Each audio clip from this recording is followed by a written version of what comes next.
Hola, buenas tardes. En esta serie de videos voy a platicarles un resumen hecho por mí de este magnífico libro, Compendio de los esfuerzos del hombre por sanar las heridas. The Healing Hand, la mano que cura. The Healing Hand reúne en sus 9 capítulos cómo fueron los inicios de la labor de sanación y curación en las grandes culturas y regiones de Asia, Europa y la India. Espero que les guste. Veremos a lo largo de esta obra, de manera recurrente, el antagonismo entre la piel, la carne y los elementos que han servido de armas desde tiempos ancestrales, como la piedra o el metal.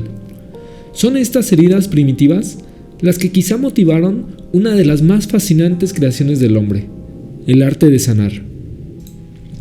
En la imagen podemos ver una punta de flecha incrustada en un hueso humano. Este hallazgo, con datación prehistórica, fue encontrado en la Patagonia. Lo que observamos aquí es una herida que seguramente causó la muerte de la víctima.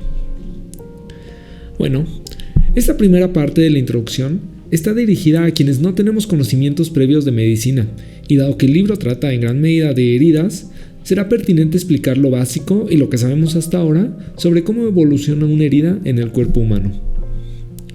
Lo primero que es importante tomar en cuenta es que nuestras heridas sanan a través de un proceso de reparación y no de regeneración.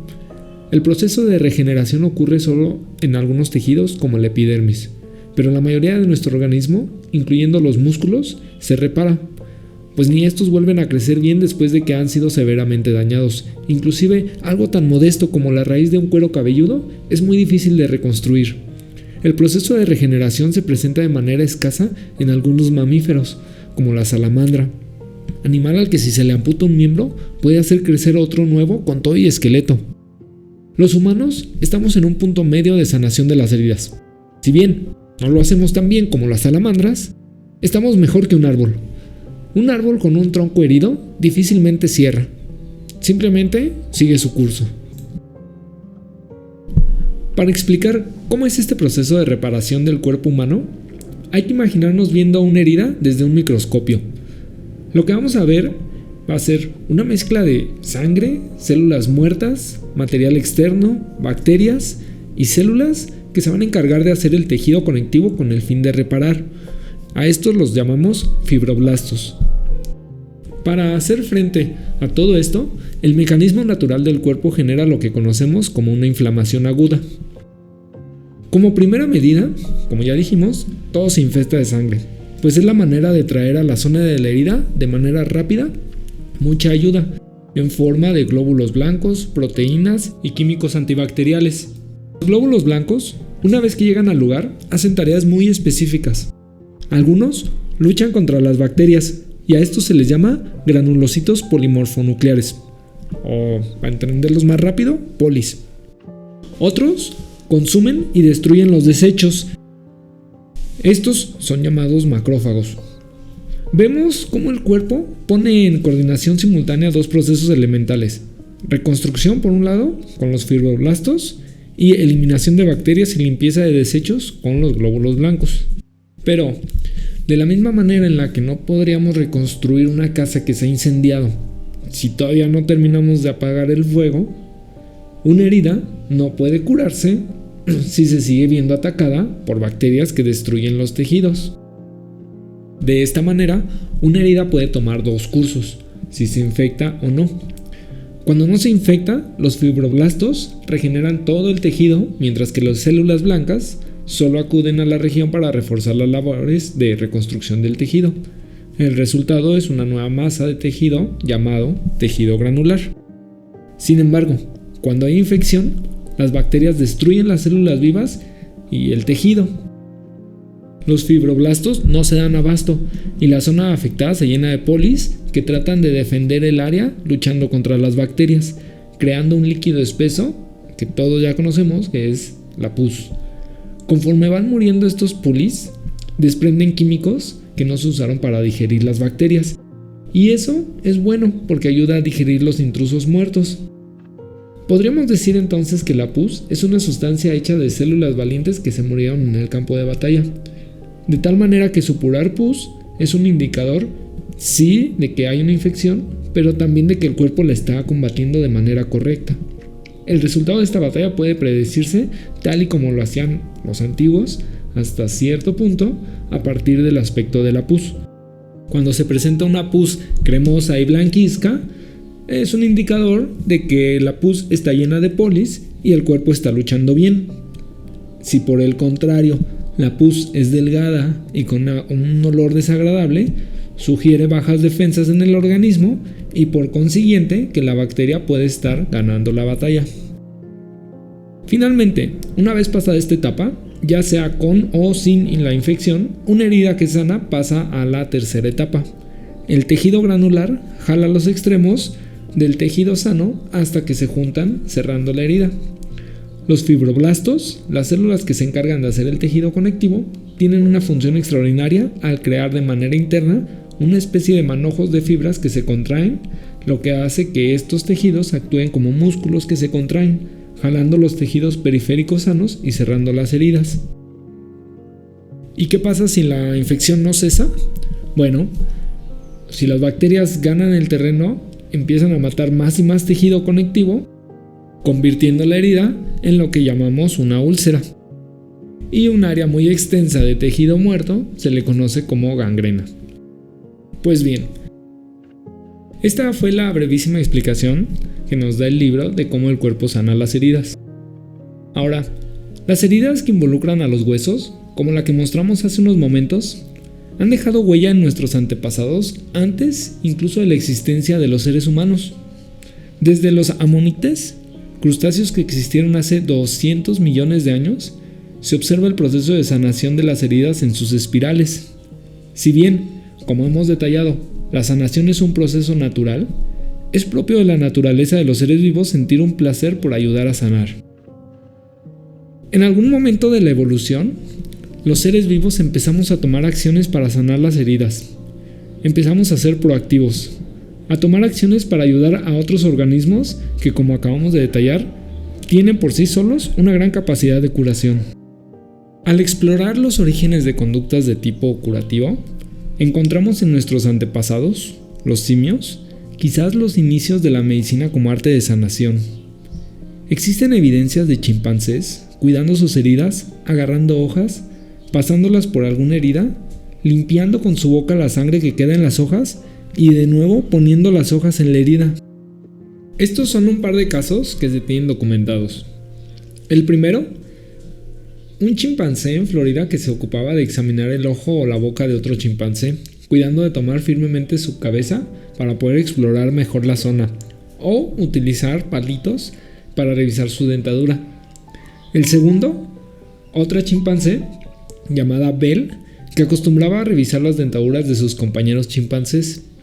Lo hizo 45 veces en un lapso de 6 semanas, siendo en 4 ocasiones que utilizaba un palito para remover los residuos. Más allá de lo que podrían sanar los pacientes gracias a esto, se dice que tanto chimpancés como seres humanos empezaron a hacer estas actividades por el placer que causa limpiar o curar una herida. Ahora bien, una herida implica 3 problemas que vamos a detallar un poco más a continuación, y que son la infección, la disrupción mecánica, por llamarla de algún modo, y el sangrado. La infección involucra un proceso en el que el cuerpo emplea sustancias para combatir las bacterias. Las bacterias son algo que sabemos existen desde mucho antes que el hombre y que seguramente causaron problemas en las heridas por la capacidad de algunas bacterias de sobrevivir en elementos inanimados, como la Clostridia, que causa el tétanos, y la mionecrosis. Se sabe de infecciones que atacaron los huesos, como la osteomielitis, o infecciones bucales por fósiles de dientes hallados. En cuanto a daños mecánicos o trastornos se refiere, el cuerpo por sí solo tiene una gran capacidad de reparación, como ya lo vimos anteriormente. Solo como un dato curioso, en un estudio con gibones se observó una gran capacidad de estos a sanar huesos rotos, inclusive huesos grandes como el fémur. Y por último, en lo concerniente al sangrado, en donde posiblemente la ayuda externa puede ser de mayor relevancia, la práctica de suturar es algo que todavía hoy en día nos genera ciertas dudas por cómo fue su evolución y puesta en práctica en el tema de las heridas. Saber coser es algo que se sabía incluso antes de los humanos, pues se cree que los neandertales ya usaban prendas de vestir. Sin embargo, no se sabe por qué no emplearon esta misma técnica, sino hasta mucho tiempo después para suturar heridas y con esto detener posiblemente las hemorragias. Y es que bueno, suturar es un arma de dos filos. Es bien sabido que una herida que presente una infección es mejor no coserla. Así pues, el problema con las hemorragias persistió mucho tiempo después incluso de que se emplearan técnicas de suturación. ¿Cómo es que persistió algo tan básico? Podríamos pensar hoy en día que algo tan lógico como es que si se quiere parar una hemorragia lo que hay es como cerrar la llave. Pensándolo en retrospectiva, este problema no era tan simple en la antigüedad, puesto que si no se tenía el concepto de llave de agua, sería imposible imaginarse el concepto de cerrar una llave. Por otra parte, la hemorragia era una consecuencia nada más, sin embargo, muchas veces el daño letal ya estaba hecho, entonces no se tomaba tan grave la hemorragia en sí. Viajemos ahora al año 35.000 a.C. Viajemos ahí para buscar mensajes del arte primitivo sobre la materia de esta charla. Es desde aquella época que tenemos registros que el hombre empezó a pintar en las cuevas. Se puede interpretar en estas primeras pinturas como un tema recurrente las heridas. En la cueva de Gargas, Francia, se encuentra por ejemplo una pintura de hace alrededor de 25.000 años. En esta pintura lo que observamos es una serie de negativos de manos, pero muchas de estas manos carecen de uno o más dedos. Una hipótesis que se tiene es de que todo el grupo que pintó sufría del trastorno de Raynaud, algo que en climas extremos puede ocasionar que los miembros que padecen este trastorno se gangrenen. Sin embargo, algo similar está pintado en las cuevas de Maltravieso, en donde el clima no es extremo. Entonces, surge la pregunta sobre si se amputaron los dedos por una cuestión ritual o fue más bien un padecimiento. Otra hipótesis es de que simplemente fueran manos sanas, pero que se pintaban doblando un dedo generando una especie de código. Los bosquimanos, un pueblo africano, aún usan esta especie de código. Por otro lado, también se sabe que estos mismos pueblos también acostumbran a cortar dedos como sacrificio, al igual que algunas tribus del noreste de Canadá, que hacen este tipo de sacrificios cuando padecen de rachas de muertes dentro de la familia.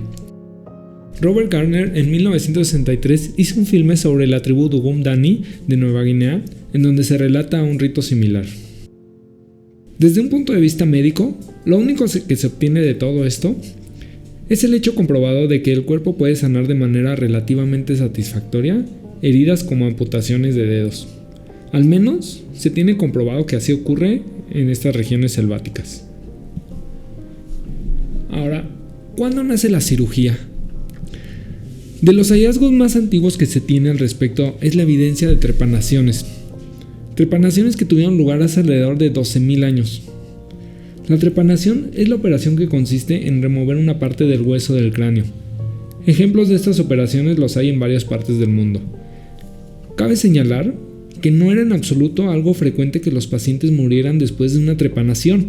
Sin embargo, cuando esto así sucedía, se conservan los cráneos con las marcas de los instrumentos que se emplearon para la trepanación, dando cuenta de las diversas técnicas usadas, como lo era desbastar el cráneo o cortarlo, ya sea de manera circular o cuadrada.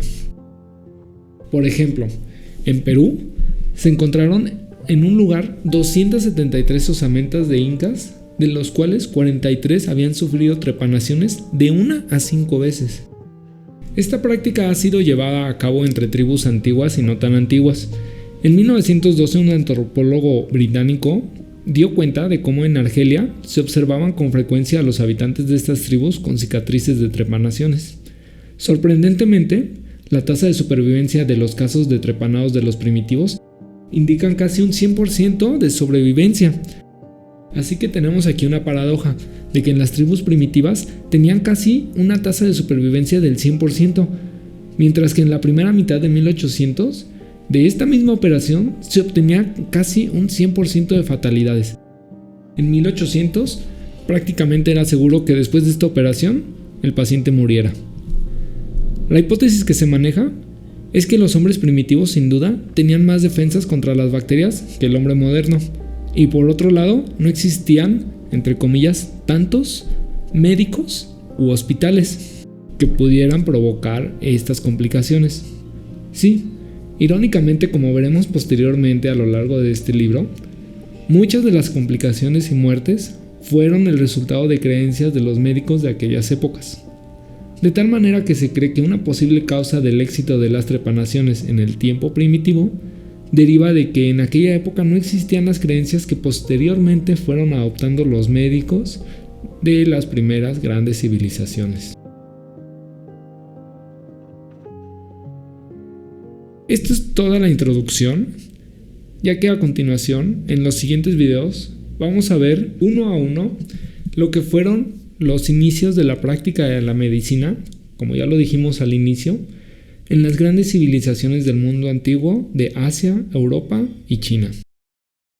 Muchas gracias y espero contar con su presencia para el próximo video. Hasta la próxima.